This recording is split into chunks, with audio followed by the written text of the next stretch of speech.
여러분의 어린 시절은 어땠습니까? 여기도 보면 이제 군데군데 어린아이들이 있는데 여러분의 어린 시절 좀 생각이 나십니까? 어린 시절 하면 이렇게 딱 들었을 때 떠오르는 그런 장면들 혹시 있으십니까? 어떤 추억이나 행복했던 지난 시절들, 이런 것들이 어린 시절에 다 누구 하나쯤은 다 있지요.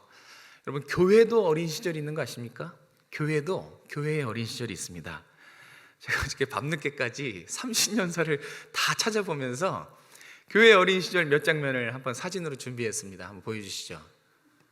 교회의 어린 시절입니다. 저럴 때가 있었습니다.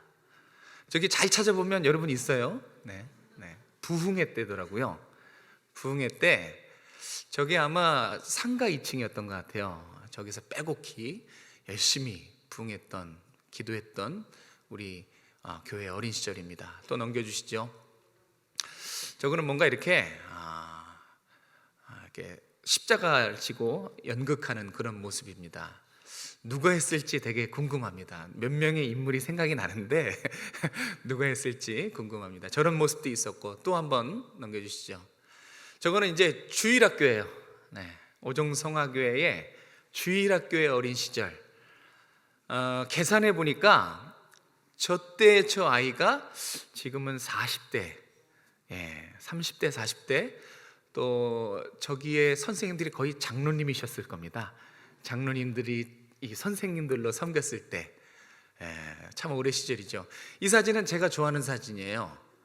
체육대회 모습인데 정말 저 파란색 추리닝들이 목사님들 같아요. 저 가운데 계신 분이 원로 목사님인데 저 되게 생동감 있는 우리 오정성화교회 어린 시절입니다. 네, 됐습니다. 딱 어린 시절 여러분의 추억 한 조각을 제가 보여드렸는데 달라지셨죠? 뭔가 기분이? 이게 어린 시절입니다. 어린 시절을 회상하면 다 끝에는 결론이 그때가 좋았지. 그때가 좋았고, 함께 웃고, 함께 뜨겁게 기도하고, 그땐 그렇지. 지금 다 그런 생각 하셨죠? 어린 시절입니다. 제가 오늘 저 사진을 준비한 것은, 저 빛바랜 사진은 여러분들의 어린 시절이죠. 그죠? 여러분들의 과거의 추억의 한 페이지입니다. 그런데 저기 있는 우리 어린이들에게는 지금이, 현재가 어린 시절이에요. 그죠? 그래서 한번 우리가 오늘날 어린 시절인 우리 자녀들이 어떻게 살아가고 있고, 또 자녀들을 위해서 우리 어린 시절을 지나온 우리 부모 세대들은 어떻게 도와줄 수 있는가, 이걸 한번 살펴보고 싶어요. 왜냐면 오늘은 저 친구들에게 다시 돌아오지 않을 어린 시절입니다. 저 친구들에게는 지금이 어린 시절이에요. 그래서 어떻게 오늘을 살아가는 우리 다음 세대들 어린 시절을 좋은 추억으로, 또 무엇을 우리가 도와줘서 우리 어린 아이들에게 잊지 못할 어린 시절을 만들어줄 수 있을까, 무엇을 할 수 있을까, 이것을 한번 부모 세대들로서 고민했으면 좋겠습니다. 근데 우리 안타까운 것은 이제 점점 신앙생활하기가 쉽지 않습니다. 우리의 과거 속에, 저 사진 속에 있었던 때는 교회로 모이는 시기였어요. 그죠? 다 교회로 들어왔어요. 그래서 우리 선배들이 하는 말이, 문만 열면, 강대상만 사각개짝으로 딱 놔두면 성도들이 막 몰려오던. 근데 지금은 다 세상으로 나가는 때입니다. 그리고 또 교회에서 신앙생활 하도록 잘 두지도 않아요. 우리 아이들이 신앙생활에 가달 그 토양은 우리 부모님들이 어린 시절 이렇게 함께 이 아름다운 추억을, 신앙의 꽃을 피웠던 그런 때와는 정말 비교도 할 수 없어요. 아주 냉정하고요, 차갑죠.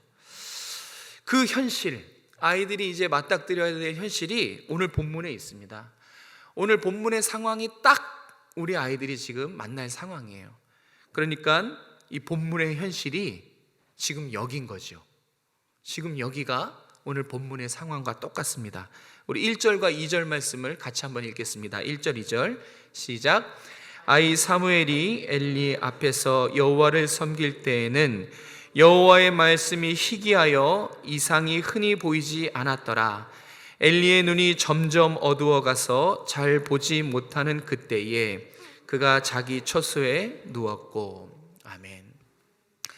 지금 그 시대의 단편을 이렇게 설명해 주고 있습니다. 본문의 시기는 사사 시대의 끝자락입니다. 사사 시대의 마지막에서 중간에 룻기가 있고, 이 사무엘상 초반부는 사사 시대랑 연결되고 있어요. 그래서 사사 시기의 맨 마지막 장 마지막 절 21장 25절은 그 당시 시대를 또 이렇게 표현하고 있습니다. 우리 한번 같이 읽겠습니다. 시작. 그때에 이스라엘의 왕이 없으므로 사람이 각자 자기 소견에 옳은 대로 행하였더라. 아멘. 다 들어보셨죠? 포스트 모더니즘, 다변화된 오늘 시대와 똑같은 거예요. 그러니까 벌써 성경의 이 시대에도 다 자기 소견에 옳은 대로 살았습니다. 왕이 없었지 않았어요. 진정한 왕이 계셨는데 그 왕을 마음에서 내보낸 거예요.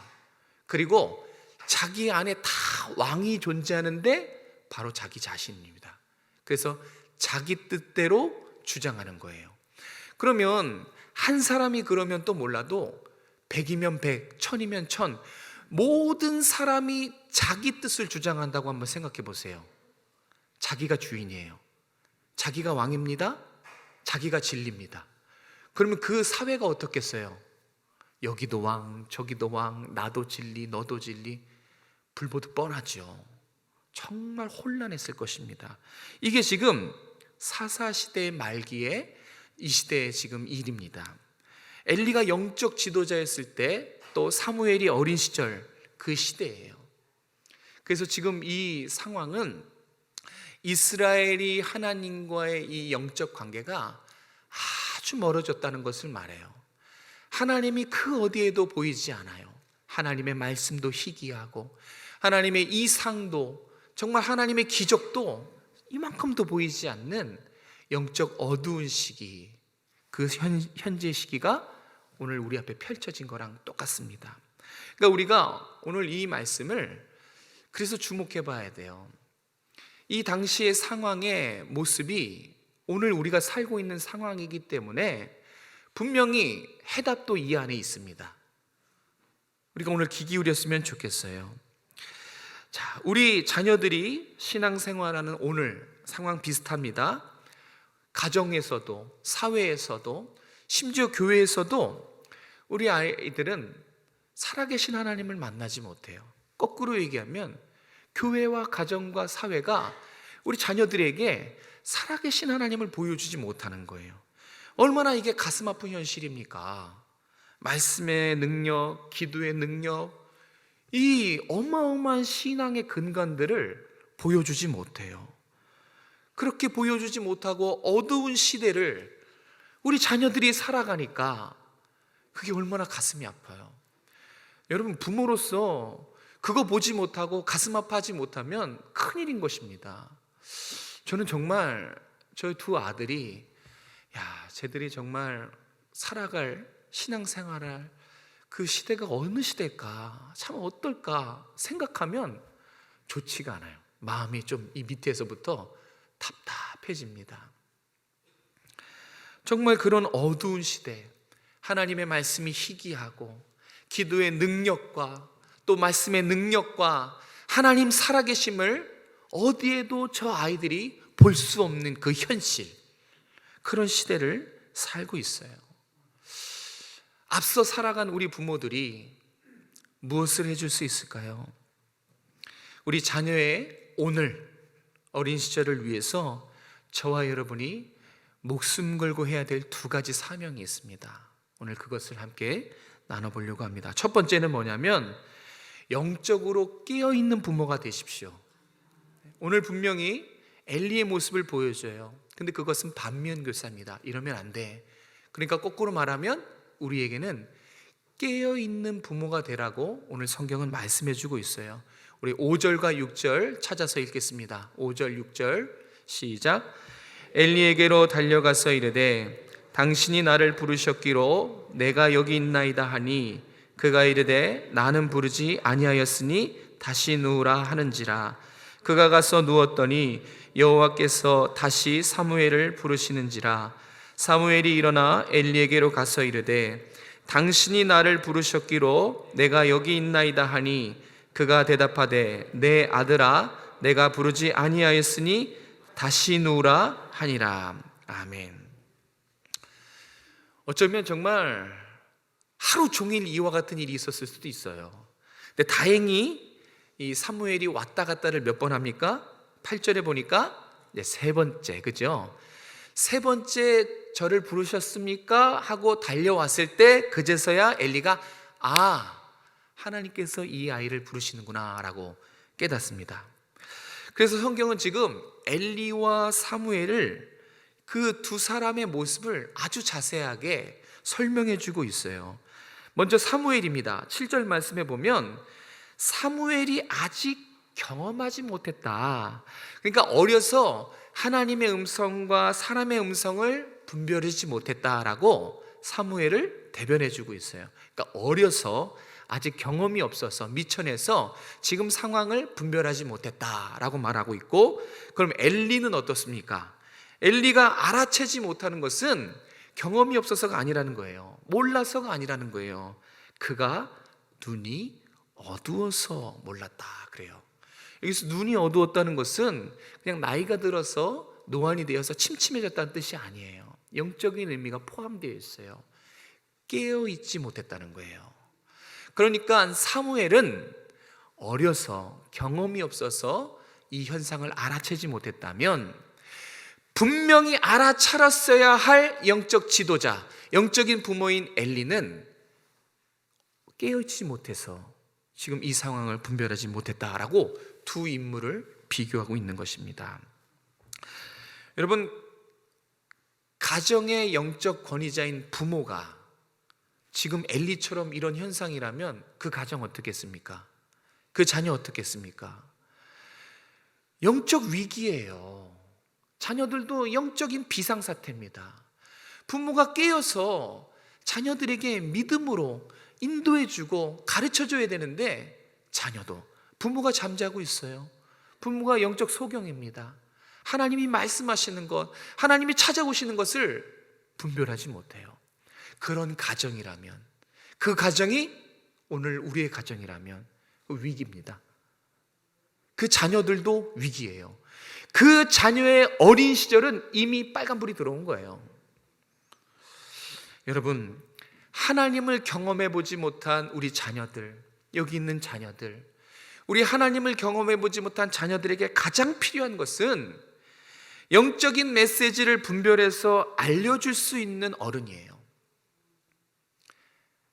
하나님의 뜻이 무엇인지, 그 상황 속에서 하나님의 뜻이 무엇인지를 같이 찾아주고 같이 발견해서 그것을 설명해 줄 수 있는 영적인 어른, 그냥 어른이 아니라 영적인 어른인, 깨어있는 부모가 정말 필요해요. 그래서 자녀에게 지금 필요한 것은 깨어있는 부모입니다. 기억하세요. 부모가 깨어있지 않으면 자녀 깨울 수 없습니다. 부모가 깨어있으면 내 자녀 깨울 수 있는 거예요. 부모가 잠들어 있으면 자녀를 깨울 수가 없어요. 한번 이 상황을 거꾸로 생각해 보십시오. 만약 엘리가 정말 영적 민감함, 깨어있는 어른이었다면 아마 성경은 다시 기록됐겠죠.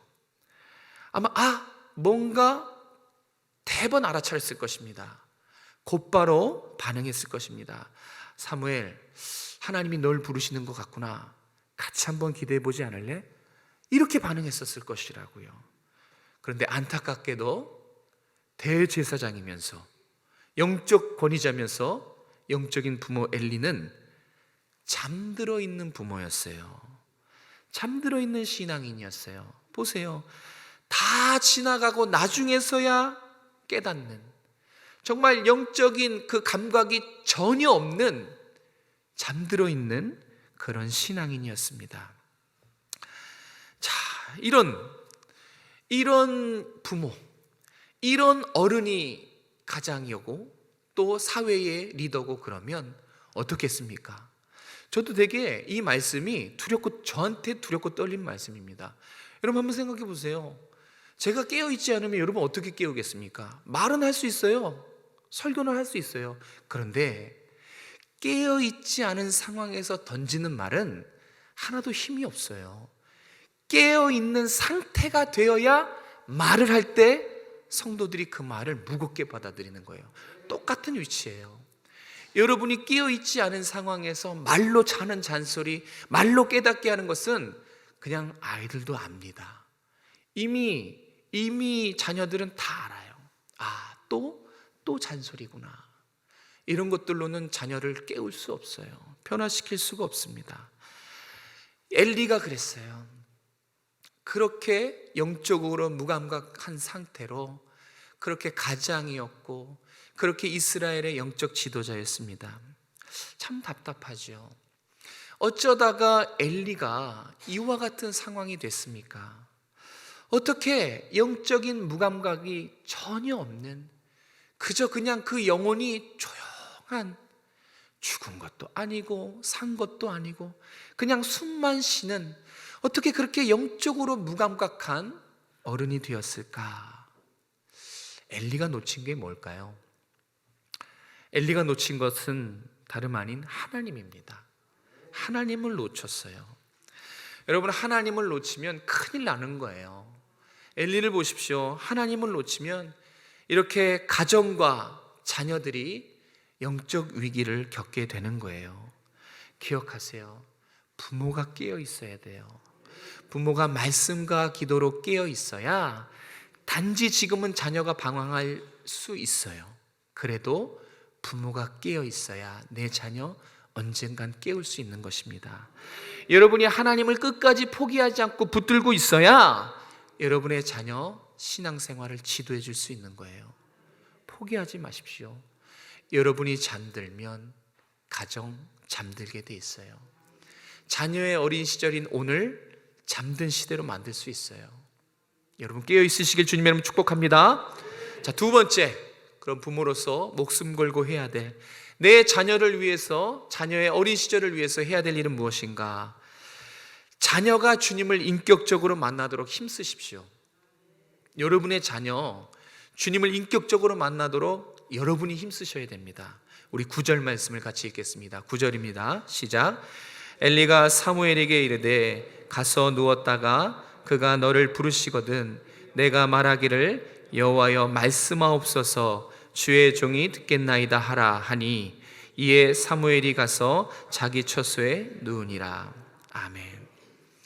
여러분이 해야 될 일이에요. 여러분이 영적으로 민감해서 기도와 말씀으로 깨어 있어서 여러분의 자녀에게 하나님의 때에 하나님의 방법으로 반드시 깨우셔야 됩니다. 무엇보다 다른 어떤 것보다 하나님을 만나게 하는 이 중대사, 이거를 먼저 하셔야 돼요. 좋은 대학 가야 돼요. 좋은 직장 가야 됩니다. 좋은 사람 만나야 돼요. 그런데 하나님을 만나는 것은 그보다 먼저예요. 제가 어저께 토요일이었죠. 이제 목양실에서 설교 준비하다가 이제 저녁을 먹고 뒷길로 해서 저녁을 먹고 이제 다시 목양실로 들어오고 있다가 한 친구를 만났어요. 제가 학생회 섬길 때 같이 신앙생활했던 한 친구가 이제 학교가 끝나고 이제 오다가 저를 만났어요. 그 짧은 시간 서서 이제 두런두런 얘기를 했어요. 너무 반가웠거든요. 어떻게 지내니? 뭐 이렇게 얘기하다가 누굴 좋아하는 얘기도 하고. 여러분, 중학생이 어른한테 누굴 좋아한다는 것은 정말 신뢰해야 돼요. 네, 그래서 누굴 좋아하고 누구 힘들어요 뭐 그런 얘기도 하고. 근데 이 녀석이 갑자기 목사님 행복이 뭐예요? 라고 묻더라고요. 자기가 되게 심각하게 고민한대요. 행복이 뭐예요? 묻더라고요. 여러분은 여러분들의 자녀에게 행복에 대해서 어떻게 설명해 주셨습니까? 행복은 어떤 거야? 그렇게 설명해 주셨을 텐데 뭐라고 행복을 가르쳐 주셨습니까? 제가 됨으로써요 이 친구한테 그럼 너는 행복이 뭐라고 생각하냐? 라고 했더니 우리 아이들 다 그럴 거예요. 외부적인 요건을 먼저 생각합니다. 그러니까 누가 나를 괴롭히지 않고 내가 다른 사람들한테 인정받고 또 하고 싶은 것을 하고 또 물질과 얻고 싶은 것을 많이 갖는 것, 안정된 상황, 다 외부적이죠. 이게 행복이라고 생각해요. 거의 비슷할 겁니다. 근데 이걸 누가 가르쳐 줬을까요? 이게 행복이라고 애들은 알고 있어요. 둘 중에 하나입니다. 여러분이 가르쳐 줬거나 사회에서 가르쳐 줬거나. 여러분, 이게 행복일까요? 아이들이 이렇게 생각하도록 놔두시면 안 돼요. 생각보다 아이들은 이 행복에 대한 개념을 아주 깊숙이 생각하고 있습니다. 누가 행복에 대해서 제대로 안 가르쳐 준 거죠. 근데 한번 이렇게 생각한 대로 쭉 그 인생을 살아간다고 한번 생각해 보세요. 자, 일단은 좋은 대학 갈 겁니다. 아이들에게 그게 행복이에요. 좋은 대학교 가면 좋은 직장을 가겠죠. 아이들이 좋은 대학교 가는 것은 대기업에 들어가려고 하는 거예요. 좋은 직장. 왜 좋은 직장 가겠어요? 이걸 많이 주잖아요. 복지도 누리고 또 명예가 있지요. 그러면 아무래도 좋은 배우자를 만나서 남들보다 퀄리티 높은 집과 차, 또 삶을 누리겠죠. 그래서 정리해 보면 좋은 대학 가서 좋은 직장 가고 좋은 만화로 만나서 좋은 행복한 가정을 이루고 하고 싶은 거 하고 남들보다 많이 소유하는 것, 이게 아이들이 가지고 있는 행복입니다. 그런데 여러분 잘 보세요. 이렇게 살다가 우리 자녀도 결국은 주님 앞에 서겠죠. 그때 문제예요. 그때는 부모가 어떻게 해줄 수가 없어요. 주님이 묻습니다. 얘야, 너 뭐 하다 왔니? 아, 예, 저 잘 먹고 잘 살다 왔습니다. 끝이에요. 더 할 말이 없어요. 아, 그래? 그럼 넌 천국에 들어가기 좀 힘들겠는데? 그러면 진짜 행복이 뭔지 가르쳐 줘야 돼요. 여러분, 이 땅에서 한시적으로 잘 먹고 잘 살고 남들 부러움을 사다가 주님 앞에 갔는데 영원한 세계에서는 영원한 행복을 맛보지 못한다. 그럼 그거 행복일까요? 그거를 생각해 봐야 돼요. 우리 자녀들의 개념은 거기까지예요. 누가 나를 괴롭히지 않고, 중학생들, 또 내가 하고 싶은 것을 하고 돈 많은 부자. 지금 아이들의 모든 꿈과 모든 관심은 돈 많은 백수예요. 건물주. 하고 싶은 걸 할 수 있거든요. 일하기 싫어해요. 그것을 추구해요. 그것이 행복이라고 생각한다니까요. 저도 처음엔 안 믿었어요. 그냥 애들이 뜬구름 잡는 어리석은 행동이라 생각했는데 아니요, 실제로 그렇게 살아가요. 자기 소원 리스트에 적어놔요. 그게 첫 번째입니다. 그리고 그것을 위해서 구체적으로 어떻게 해야 되는지 유튜브를 해요. 애들이 유튜브를 하는 건 팔로워들이라 그러나요? 100만이 넘어가면 광고료가, 수익료가 장난이 아니래요. 그것 때문에 하는 거예요. 이 구체적으로 진행한다니까요. 이대로 놔둬서는 안 돼요. 지금 우리는 뭔가 대단히 잘못 가르치고 있어요. 무엇이 진짜 행복인지 그것을 정확하게 가르쳐주지 못한 거예요. 정확하게 가르쳐줘야 돼요. 이런 것들은 행복이 아니라고 부모가 부모의 입으로 말해줘야 돼요. 우리 부모 세대가 놓친 하나님이 진정한 행복이라고, 그 하나님이 교회 안에서 만날 수 있다고, 예배 가운데 주님을 인격적으로 만나는 것이, 그것이 진짜 행복이고 그것이 정말 행복이야, 그것이 행복한 사람이야 라고 분명하게 가르쳐줘야 됩니다. 엘리는 하나님을 놓쳤어요. 그래서 사무엘이 하나님을 인격적으로 만나는 것을 알아채지 못합니다. 저는 여러분이 이런 영적으로 무감각한 부모가 되지 않았으면 좋겠어요. 자녀들의 미래 부모가 신경 써야죠. 기도 제목이 1순위죠. 그런데 자녀들의 미래와 함께 자녀들의 영혼에 좀 신경 썼으면 좋겠어요. 지금 자녀들의 영혼의 상태가 어떤지 아십니까? 우리 자녀들의 영혼의 상태에 좀 신경을 써서 자녀들이 하나님을 만나고 하나님에 대해서 물어볼 때 민감하게 그것을 캐치해서 수준 높게 알려줄 수 있는 그런 부모들이 다 됐으면 좋겠어요. 이 장면을 보십시오. 지금 사무엘이 하나님을 만나는 이 장면이 얼마나 중요하면 저 같았으면 그냥 몇 줄, 그냥 3번 부르셨다 하면 될 것을 아주 파노라마처럼 자세하고 구체적으로 일일이 다 상세히 기록하는 것을 볼 수 있어요. 왜? 사무엘이 첫 예수님을 만난 아주 사무엘의 어린 시절에 가장 중요한 장면이기 때문에 그렇습니다. 사무엘에게는 역사적인 날이에요. 귀로 듣던 하나님, 그냥 머리로 알던 하나님을 인격적으로 만난 날입니다. 얼마나 감격적인 순간이었겠습니까? 그렇죠? 내 자녀가 예수님과의 첫 만남을 한번 생각해 보십시오. 여러분이 예수님을 첫 만났던 그 날, 그 시간, 그와 같은 은혜가 사랑하는 내 자녀에게 고스란히 전해질 때 그게 얼마나 감격이겠습니까? 사무엘이 어린 시절에 하나님을 만났던 이 놀라운 역사적인 날, 아마 엄마 한나도 정말 감격했을 것입니다.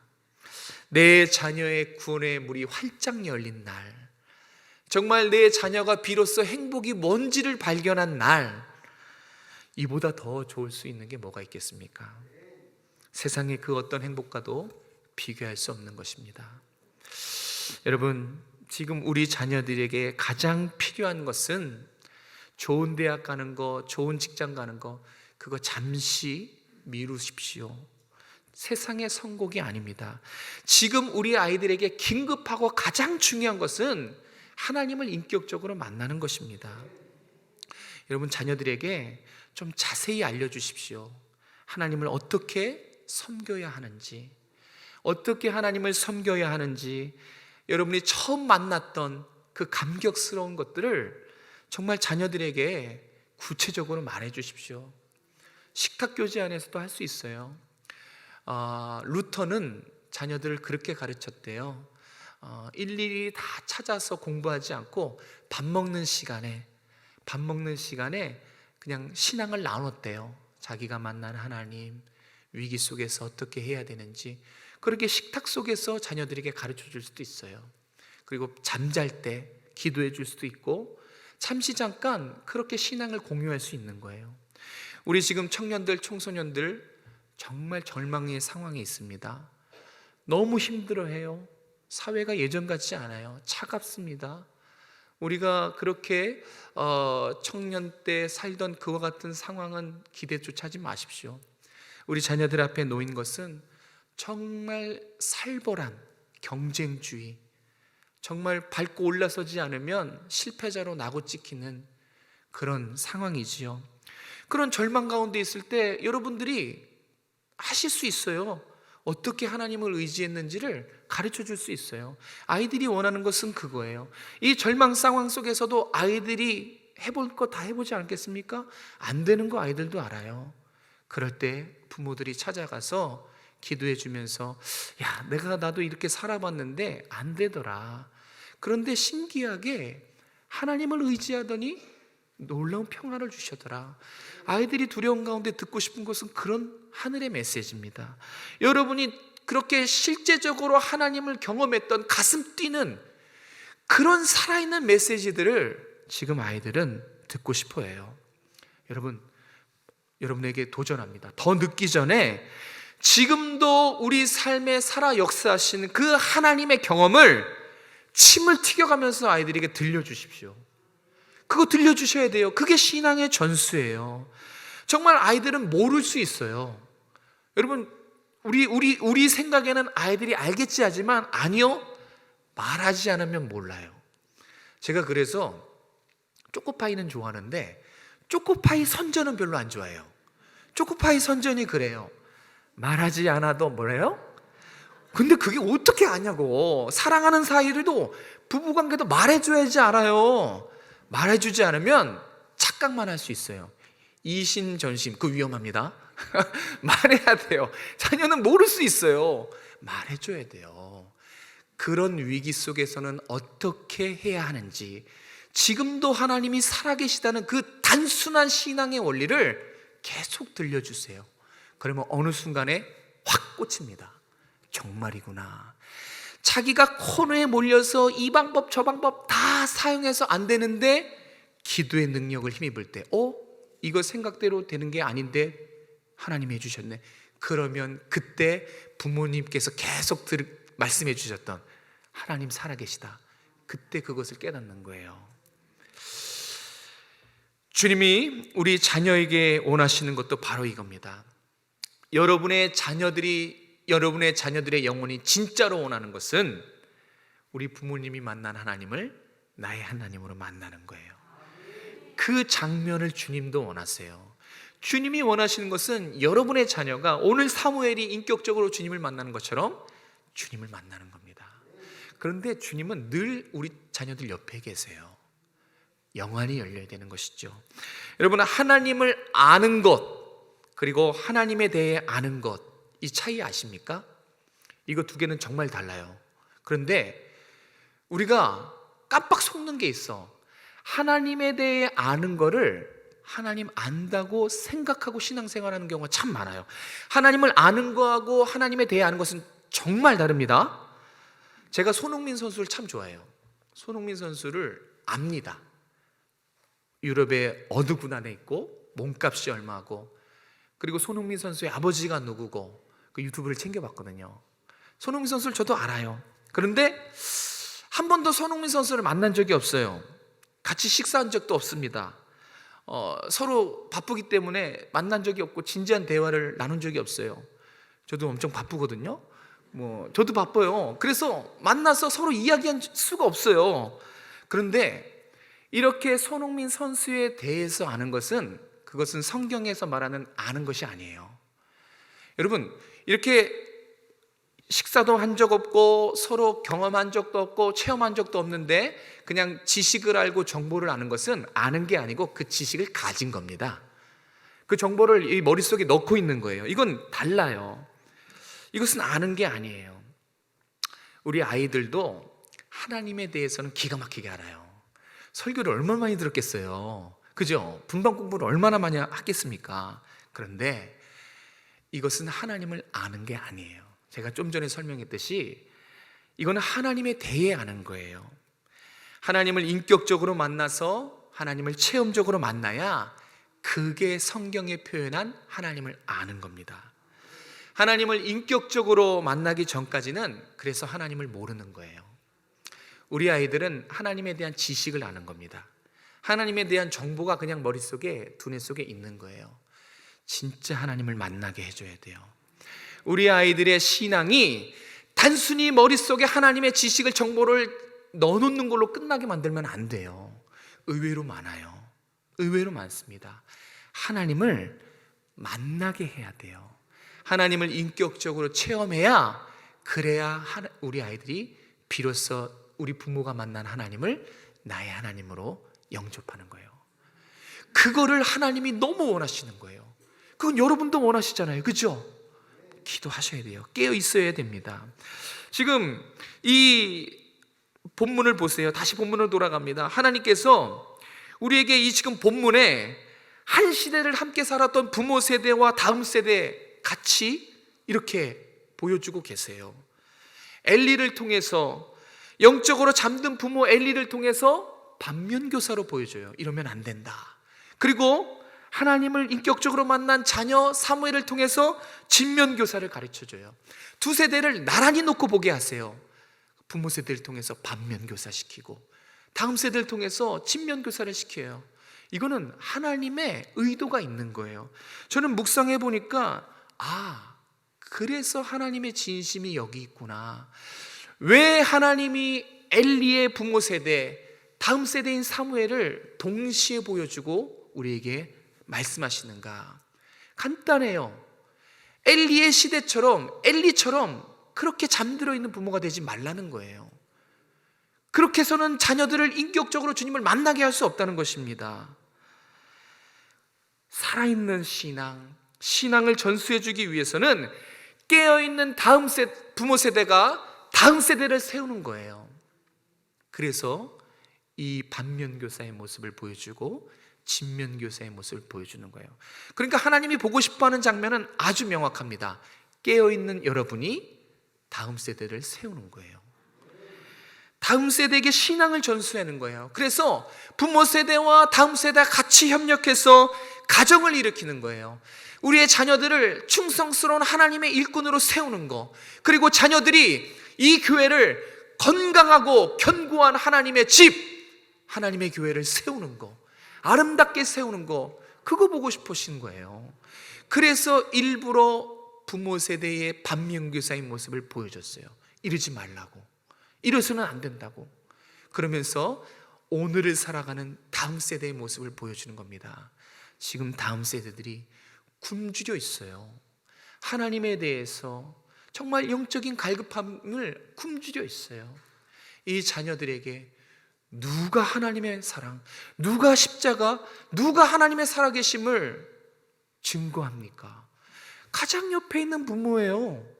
내 배로 난 누구보다 자녀를 사랑하는 여러분이 하시는 거예요. 지금 자녀들은 행복에 대해서 궁금하고 또 잘못 가고 있어요. 여러분, 자녀들은 모릅니다. 자녀들이 잘못 가고 있는 그 사실을 몰라요. 경험도 없지요. 지혜도 지식도 부족해요. 그러면 딱 한 사람이에요. 깨어있는 부모.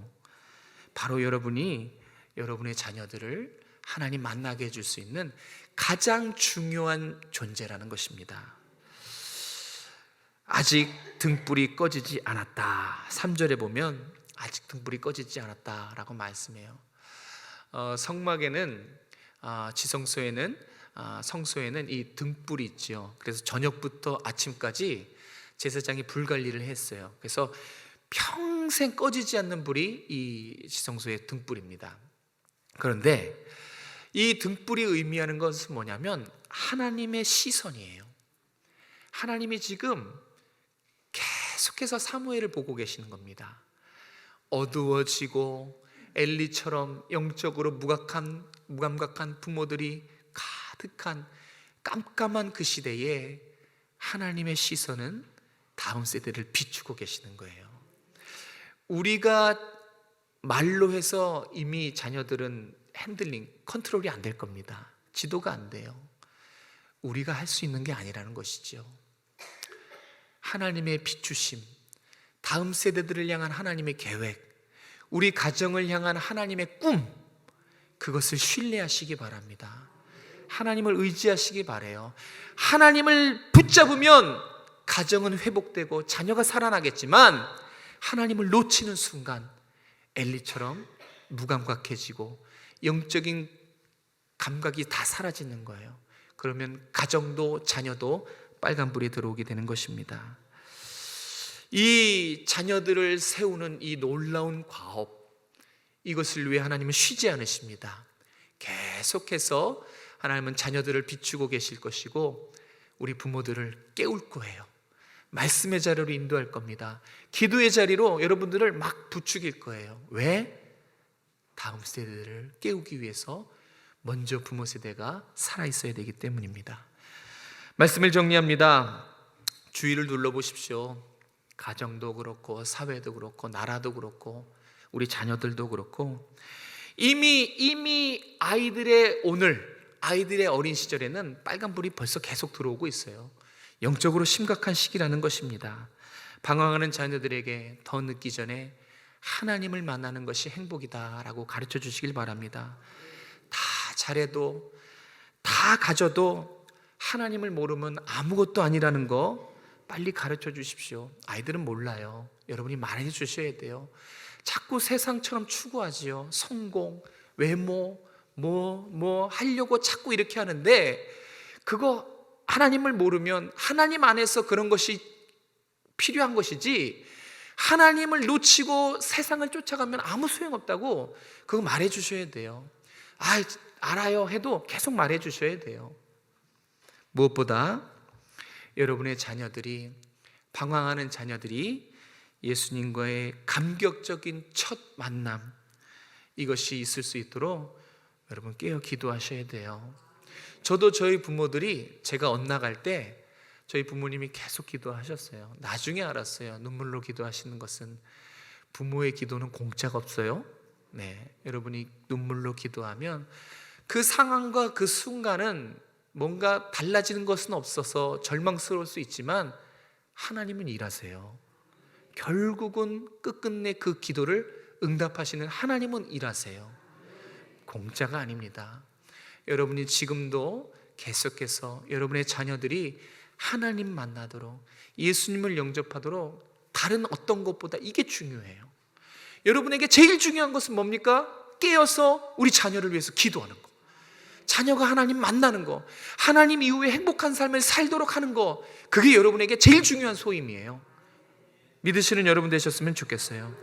그래서 우리 자녀들이 나중에 커서 이 오늘 어린 시절을 회상할 때, 아, 그렇구나, 우리 부모님이 날 위해서 눈물로 기도했구나, 그렇구나, 우리 부모님 나에게 하나님을 인격적으로 만나게 해줬구나, 그래서 내가 오늘 행복한 삶을 사는구나, 이 기쁨과 감격을 우리 자녀들이 깨달을 수 있도록 오늘 자녀들의 미래를 위해서, 다음 세대를 위해서 깨어 있으십시오. 하나님을 붙잡으십시오. 그러면 하나님이 일하십니다. 기도하겠습니다. 주님, 말씀하여 주시고 듣게 하시니 감사합니다. 단순하고 명확한 하나님의 이 말씀 앞에 우리의 가슴이 반응하게 도와주시고 주님을 붙잡을 수 있도록 도와주시옵소서. 주님을 다시는 놓치지 않게 도와주시고 다른 어떤 것보다 사랑하는 내 자녀가 하나님을 만나서 인격적으로 경험해서 행복한 삶, 이전보다 다른 삶을 살아갈 수 있도록 주님 도와주시옵소서. 우리 자녀들을 주께서 붙들어 주시옵소서. 눈동자처럼 보호하여 주시옵소서. 우리 부모들의 기도가 반드시 우리 자녀들의 인격을 깨우고 우리 자녀들의 신앙을 깨워서 하나님 앞에 충성스러운 일꾼으로 다음 시대에 하나님 믿음의 세대로 세워질 줄로 믿습니다. 우리 다음 세대를 통해서 교회가 아름답게 세워질 수 있도록, 견고한 하나님의 집이, 거룩한 주님의 교회가 세워질 수 있도록 하나님 도와주시고, 다음 세대들의 어린 시절을 위해서, 오늘을 위해서 우리 부모들이 눈물로 기도할 수 있도록 주님 붙잡아 주시옵소서. 우리가 이것은 결코 물러서지 않습니다. 자녀들의 영혼을 위해서 기도하는 일만큼은 결코 물러서지 않게 도와주시고, 늘 하나님 주님 앞에서 먼저 부모로서 깨어있는 삶을 살아갈 수 있도록 도와주시옵소서. 이 말씀을 통해서 변화된 부모의 삶이 될 수 있도록 도와주시고, 늘 주님을 두려워하며 경외하는 삶 살아갈 수 있도록 도와주시옵소서. 우리의 가정을 주님께서 회복시켜 주시길 원합니다. 특별히 부흥회가 있습니다. 온 가족들이 함께 모여서 함께 부흥회 참여해서 놀랍게 역사하시는, 가정을 향해서 비전을 갖고 계시는, 꿈을 이루고 계시는 주님을 만날 수 있도록 도와주시고, 부흥회를 통해서 여기저기 가정들이 회복되는 놀라운 소식들도 오고 갈 수 있도록 주님 도와주시옵소서. 부흥회를 기도로 준비하는 우리들이 될 수 있도록 주님 함께하여 주시옵소서. 거룩하신 예수님의 이름으로 감사하며 기도드렸습니다. 아멘.